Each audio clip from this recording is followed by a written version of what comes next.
Bonjour, je me présente, Pierre Maléjac, artisan chocolatier à Bolbec, depuis 30 ans. J'ai commencé mon parcours professionnel sur Paris, ensuite dans la région normande, et depuis 30 ans nous sommes à Bolbec, installés dans la rue piétonne. Donc je vous présente notre collection de cette année, la collection classique, spécialement pour Pâques, avec tout ce qui est fabrication maison, les œufs pralinés et les poules qui sont finis par mon épouse. Voilà.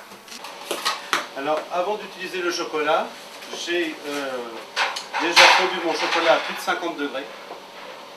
Et comme ça, tous les cristaux de chocolat et de beurre de cacao a bien fondu. Et ensuite, on redescend la masse de chocolat à 27-28 degrés. Et ensuite, on la remonte de nouveau à 31-32. Et après, nous avons un chocolat qui est parfait pour mouler nos moules.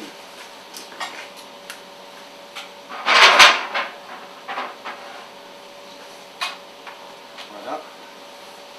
Alors, je les remplis copieusement jusqu'au bord. Ensuite, je tapote le moule de façon que toutes les bulles d'air s'échappent vers l'eau. Vous voyez les bulles d'air. Ensuite, je le retourne.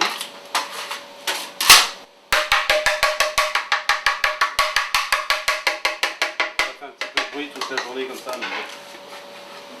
Ensuite, j'enlève l'excédent de chocolat.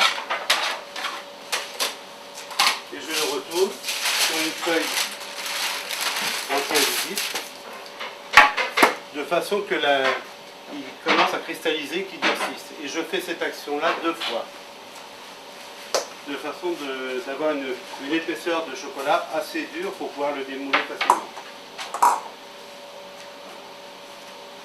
Alors avec le chocolat, on arrive à tout mouler. Ceci, c'est des petites timbalines en plastique qui servent pour faire des verrines ou n'importe quoi, même des verres en plastique. Il commence déjà à figer. Il est encore un peu tendre pour que je mette la seconde couche, mais d'ici 2-3 minutes, ça commence, vous voyez, c'est légèrement collant au doigt. Mais il ne faut pas attendre qu'il soit complètement cristallisé, parce qu'avec ces moules-là, si on attend trop et qu'on retourne à la deuxième couche, ils ont tendance à tomber tout seuls. Parce que le moulage se démoule instantanément. Donc je vais recommencer l'opération. Et ensuite, je vous ferai voir le démoulage des pièces de chocolat.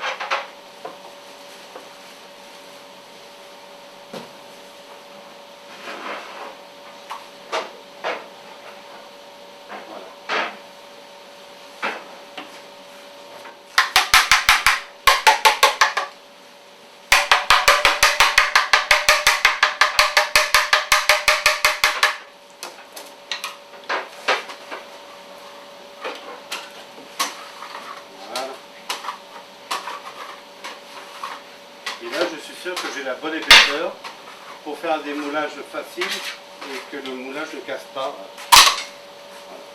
Voilà. Alors celui-ci, je l'ai fait juste avant que vous arriviez. Donc voilà. Vous avez un produit qui est hyper brillant parce que le chocolat a été fondu à la bonne température, à la bonne cristallisation et les moules sont tempérés. Pour avoir un chocolat brillant, il faut que les moules soient tempérés de la chaleur de la pièce, pas froid ni chaud. Et le chocolat à la bonne température. Vous avez un produit qui est parfaitement brillant et qui se démoule d'une facilité. Et après, les moules, vous les assemblez en les chauffant sur une plaque légèrement chaude. Oui, tout bêtement. Et avant de les coller, on les garnit d'une petite cloche ou de moules pralinés ou de petits œufs pralinés ou des petits œufs liqueurs. Et ensuite, on les met au magasin. Et ensuite, mon épouse, il met des rubans, il met des choses comme ça. Donc ceci, c'est les fritures. On fabrique tout. Hein. Nos petits œufs pralinés sont fabriqués maison. Le même principe avec des petites creuses, avec une garniture pralinée.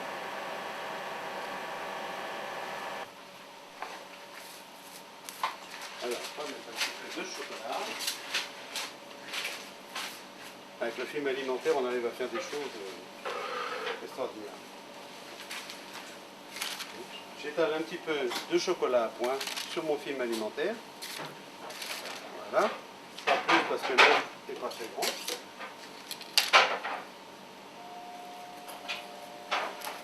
Voilà. Donc je fais en sorte qu'il ne soit pas trop fripé parce qu'au démoulage qu'il ne reste pas des petits bouts de film. Et ensuite je fais mon petit pincement de façon que ça représente une chose intéressante, un petit décor. Alors cette partie-là c'est pareil, il faut la laisser cristalliser, vous voyez. On la laisse cristalliser et puis après on peut y mettre une petite poudre ou le laisser parce qu'une fois qu'on a enlevé le film c'est parfaitement brillant. Avec ça c'est impeccable. Vous voyez, c'est tout bête.